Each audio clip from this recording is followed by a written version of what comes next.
সম্পূর্ণ ভিন্ন স্বাদের একটা আলু ভর্তার রেসিপি নিয়ে আপনাদের সামনে হাজির হলাম। উফ, এই আলু ভর্তা যদি আপনারা একবার বানিয়ে ভাতের সাথে গরম গরম ভাতের সাথে খান, এর স্বাদ আপনাদের মুখে লেগে থাকবে। তো চলুন দেখে নি কীভাবে বানাবেন। আমি এখানে দেখেন 4টা আলু নিছি। হ্যাঁ, এরকম আলু আপনারা সাইড দিয়ে আপনাদের পরিমাণ মতো নেবেন। তাই আমি সাইড দিয়ে নিলাম, বেশি নিয়ে নিই, সাইড দিয়ে নিছি। নিয়ে দেখেন এবার আমি একটা সিলার দিয়ে সুন্দর করে দেখেন ছিলে নিচ্ছি। দেখেন নিয়ে দেখেন এবার ছুরি দিয়ে আমি মানে যেভাবে কাটবো আর কি এভাবে কেটে নিচ্ছে। আপনারা অন্যভাবেও কাটতে পারেন, এইভাবেও কাটতে পারেন, যার যার মতো ইচ্ছা। তো আমি এখানে দেখেন বেশ কয়েকটা পেঁয়াজ নিয়ে নিয়েছি, প্রায় 10টা মতো, 9-10টা হবে। আর এখানে 3 কোয়া রসুন, আর এই যে দেখেন এখানে নিয়ে নিয়েছি 5টা হচ্ছে শুকনা মরিচ।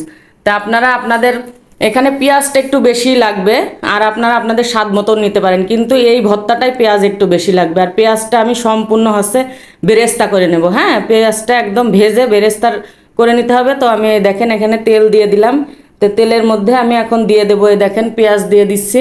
পেঁয়াজটা একদম সম্পূর্ণ সুন্দর করে বেরেস্তা টাইপ করে ভাজি নেবেন। আর এই ভর্তাটা যে এত মজা হবে আপনারা ভাবতেই পারবেন। আর এটি যদি আপনি সকালে এই ভর্তা করি থন, আপনি একদম অনায়াসে রাত পর্যন্ত খাতে পারবেন।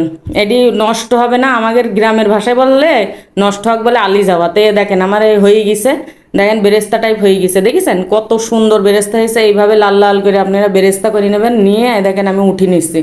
উঠে নেওয়ার পরে দেখেন এই যেখানে 3-4 কোয়া রসুনের কোয়া রাখছিলাম, দেখেন সেই রসুন আমি ভাজি নিচ্ছি। এর সাথে আবার আমি শুকনো ঝালটাও দিয়ে দেবো। দেখেন এই শুকনো ঝালটাও দিয়ে সুন্দর করে একদম মৃদু আঁচ দিছি।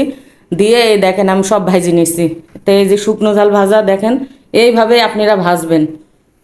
এই ভর্তাটার স্বাদ আপনাদের মুখে লাগিয়ে থাকবে। আর এই দেখেন এবার আমি তুলে নিচ্ছি। নিয়ে এবার আমি ওই তেলের ভিতরে এই দেখেন আলুগুন সব দিয়ে দেবো। তো আমার এই ভর্তাটা কিন্তু সম্পূর্ণ একদম আলু ভাজাই হবে। অনেক ভর্তা মানে এই সিদ্ধ খাতি খাতি এ দেখেন এই পর্যায়ে হচ্ছে আমি একটু লবণ দিয়ে দেবো। লবণ দিয়ে আমি এবার ঢাকনা দিয়ে দেবো। হ্যাঁ, এই যে নাড়াচাড়া করে এবার আমি ঢাকনা দিয়ে দেবো। ঢাকনা দিয়ে আমি ঢাকি রাখবো। ঢাকি আমি একদম হালকা আছে এটি একদম সিদ্ধ পর্যন্ত একদম ভাজা ভাজা করে নেবো। তো এই ভর্তাটা সম্পূর্ণই ভাজা আলুই হবে। সিদ্ধটা ভর্তা খাতে গেলে ওই মুখের মধ্যে প্যাচ প্যাচ করে ভাল লাগে না। তো এই দেখেন 10-15 মিনিট ওইভাবে ভাজার পরে দেখেন এরকম লাল লাল হয়ে গেছে। তা আমি এবার এই আলুগুন সব তুলে নেব। হ্যাঁ, দেখেন এই দেখেন আমি কাটি দেখাচ্ছি কত সুন্দর হয়েছে। তো এই দেখেন আমি এবার তুলে নেবো এগুন। হ্যাঁ, তুলে নেওয়ার পরে এই দেখেন এবার আমি দিয়ে দিলাম এই যে শুকনো মরিচটা নিয়ে নিলাম। হ্যাঁ, এই যে তো এই যে আমি এই পিসনি নিয়ে নিচ্ছি। পিসনির ভিতরে দেখেন শুকনো মরিচটা এইভাবে পিষি নিচ্ছি। তো এইভাবে সুন্দর করে আপনারাও এরকম পিষি নেবেন। দেখেন আমার এই যে হয়ে গেছে শুকনো মরিচটা পিষা। তারপরে দেখেন এই রসুনের কোয়া যে 3-4টি দিয়ে দিছিলাম সেইগুলো দেখেন এইভাবে পিষি নেব। হ্যাঁ, তা আপনারাও আমার মতো করে একদম সেম আমার মতো করে নেবেন। আর ভিডিওটা ভালো লাগলে শেয়ার দিয়ে রাখবেন, তাহলে আপনাদেরই সুবিধা হবে। হ্যাঁ, তাই দেখেন এবারে পেঁয়াজ গুন দিয়ে দিচ্ছি। পেঁয়াজ দিয়ে এবার আমি হালকা একটুক্ষণ পিষনে দিই, খালি হালকা একটুক্ষণ গুঁড়ো করে নেবো, বেশি না। পেঁয়াজটা বেশি গুঁড়ো করবেন না। দেখেন রেখে দিলাম।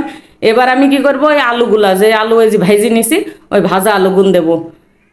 এ দেখেন এই ভাজা আলু দিয়ে এইভাবে আমি সুন্দর করে পিষি নিচ্ছি। এ দেখেন নিলাম পিষি নিয়ে এবার দেখেন সব হাতের সাহায্যে এভাবে মাখি নেবো। এই পর্যায়ে আমি দেখেন ওখানে তখন একটু ভাজা আলুর ভিতর লবণ দিছি, আর এখানে একটু লবণ দিয়ে দিলাম। আর এ দেখেন ঘি দিয়ে দিলাম। ঘি দিয়ে আমি এবার এই দেখেন ঘি দিয়ে দেখেন সুন্দর করে আমি এই যে পিষনি দিয়ে এবার পিষি নিয়ে এবার হাতের সাহায্যে এইভাবে আমি তুলে নেবো। এইটির স্বাদ যে কি মজা হবে, আর দেখতে দেখেন কি লোভনীয় হয়েছে। তাই আমি সাথে সাথে দেরি না করে দেখেন এই যে ভাত নিয়ে নিলাম আর একটুক্ষণ ভর্তা নিয়ে এবার আমি একদম মজা করে খাবো। এইটি মানে আমার জিভে পানি চলে আসিছে। আপনারা করবেন, খাবেন এবং আমাকে জানাবেন, ঠিক আছে।